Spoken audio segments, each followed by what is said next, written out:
je fais ce festival bénévolement depuis 31 ans? Pourquoi je combats? Pourquoi je fais ce festival?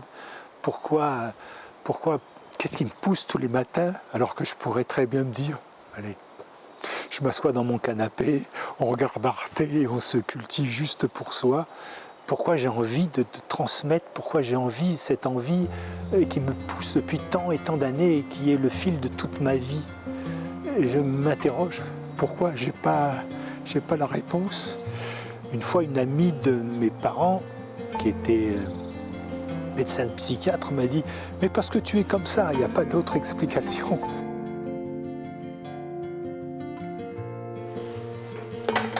Notre premier film taïwanais que l'on a présenté en 1995, c'était Salé Sucré. C'est à la fois une histoire familiale, c'est une histoire sur la nourriture, donc ça a quelque chose d'universel.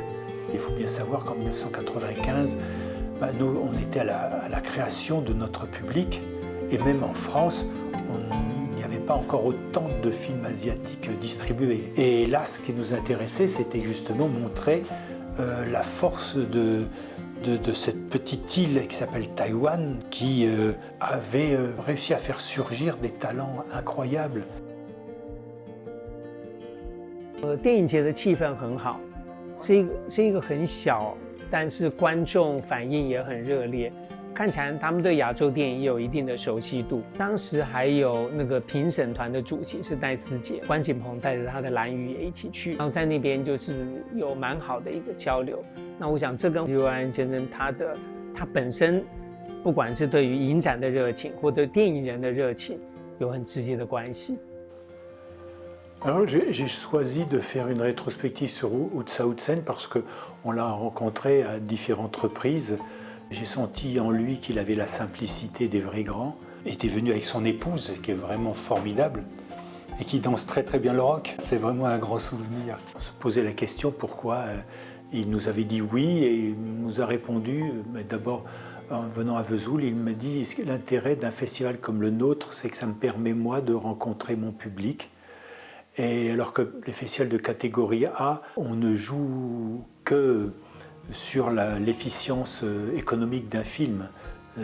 Donc c'est vraiment l'industrie du cinéma, tandis que des festivals comme le nôtre, celui du Festival international des cinémas d'Asie de Vesoul, c'est un festival fait pour le public, pour une espèce d'osmose, de symbiose entre réalisateurs, acteurs, producteur et le public. Il a ce côté à la fois très spontané, passionné, chaleureux, un peu fou, comme beaucoup de gens qui aiment le cinéma.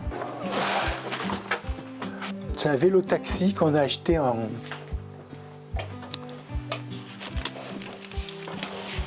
au Vietnam. On l'avait fait pour le faire venir. Alors dedans, navette, VIP, shuttle, on s'amuse à faire des animations depuis donc plus d'une vingtaine d'années. On l'avait invité, on a présenté Cap Seven en première européenne en 2009. Après la projection, il y avait la soirée de Taïwan et des 15 ans du festival. Et Van Fan a improvisé des chansons, il a pris sa guitare électrique.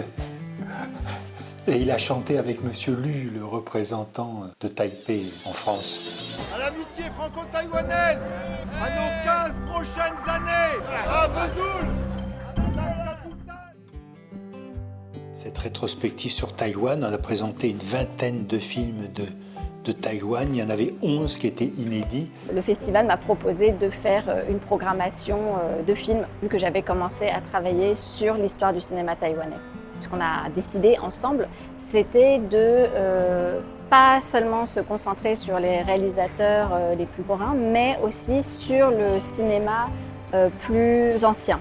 Avant eux, je n'avais jamais pensé que je ferais de la programmation. Ce que j'ai appris de Jean-Marc, c'est de n'avoir peur de rien et de tout oser.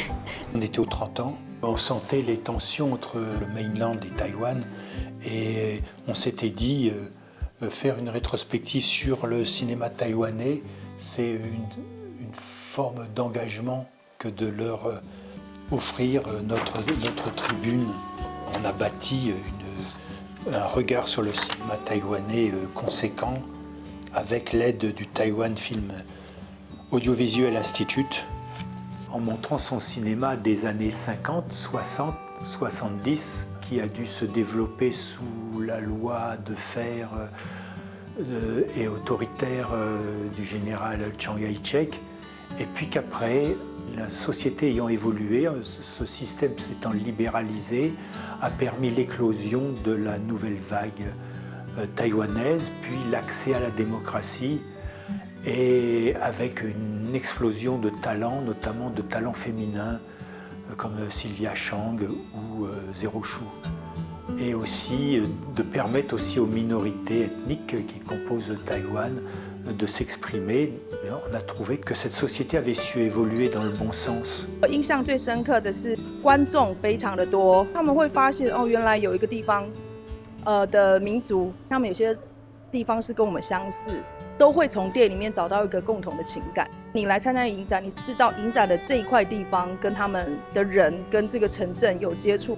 我会觉得，如果有机会的话，我也可以就是做一个国际的一个影展。我是宜兰南澳人嘛，然后我们的部落其实也蛮适合大家来的。可不可以就是透过电影，部落人可以去看其他的文化，其他的观众也可以因为电影来到就是我的故乡，他可以看电影，也可以顺便来接触我们的文化。Quelque chose qui nous dépasse, c'est qu'il y a une fraternité humaine, et j'ai préféré qu'on la mette en avant plutôt qu'on mette en avant les conflits et les rapports de force. La fraternité permet de rendre la vie et le vivre ensemble possible. Je serai toujours attentif à tout ce qui se passe dans cette partie-là du monde. À chaque fois que je pourrai la mettre en avant, je la mettrai en avant, où je montrerai les perles